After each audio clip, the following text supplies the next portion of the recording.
ফের বালি মাফিয়ার দৌরাত্ম্য, আর এবার পাঁশকুড়ার ফকির বাজারে বালি পাচার। কংসাবতী নদী থেকে দেদার বালি তোলা হচ্ছে, বালি তুলে তা পাচার চলছে। বালি বোঝাই লরি আটকে বিক্ষোভ স্থানীয়দের, বৈধ নথি ছাড়াই দিনের পর দিন কালো কারবার। অভিযোগ, পুলিশের সামনেই বিক্ষোভ। সেই ছবি আপনাদের দেখাচ্ছি। কংসাবতী নদী থেকে দেদার বালি তোলা চলছে, চলছে বালি পাচার। বালি মাফিয়ার দৌরাত্ম্য আবারও পাঁশকুড়ার ফকির বাজারে। সুজিত ভৌমিক প্রতিনিধি রয়েছেন আমাদের সঙ্গে। সুজিত, কাঁসাইয়ের বুক থেকে, কংসাবতীর বুক থেকে যে এই প্রথম বালি পাচার হচ্ছে, বা এই প্রথম যে এই খবর সামনে আসছে বালি পাচারের, তা তো নয়। বালি মাফিয়াদের দৌরাত্ম্য সেখানে দিনের পর দিন, কিন্তু কেন বলো তো এই অভিযোগ থাকলেও তার কোনো নিষ্পত্তি হয় না?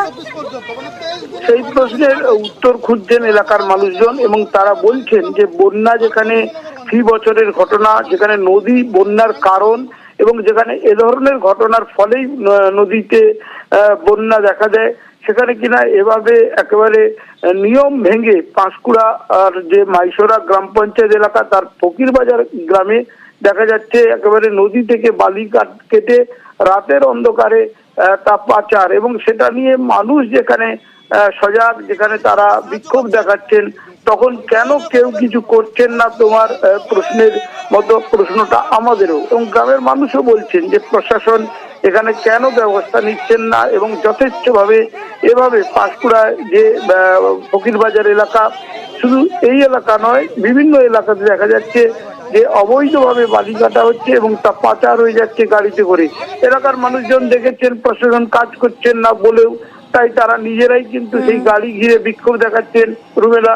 এবং এই যে ঘটনা, এটা দিনের পর দিন চলছে। যেখানে বন্যা পরবর্তী এই পাঁশকুড়া এই ঘটনা কিন্তু অনেক বেশি বলা যায় যে গুরুত্ব, যে এরকম ঘটনা যদি ঘটতে থাকে তাহলে তো বন্যা আবারও হবে এবং নদী যথেষ্টভাবে একেবারে সেই পরিস্থিতি আবারও তৈরি হতে পারে। ছবি আমরা দেখছি। বালি তুলছে বলে আমরা এই জন্য গ্রাম থেকে এসেছি এখানে বিক্ষোভ জানাতে। এখানে বলছি যে আমাদের এখানে কোনো খাদান হবে না। কেন না, আমাদের এখানে যে নদীর যে পজিশন, এখানে তো আমাদের পাল নেই, তাই জন্য আমরা বলছি যে এখানে কোনো খাদান হবে না। ওরা অবৈধভাবে এসে জোর জুলুম করে এখান থেকে বালি তুলে নিয়ে যাচ্ছে।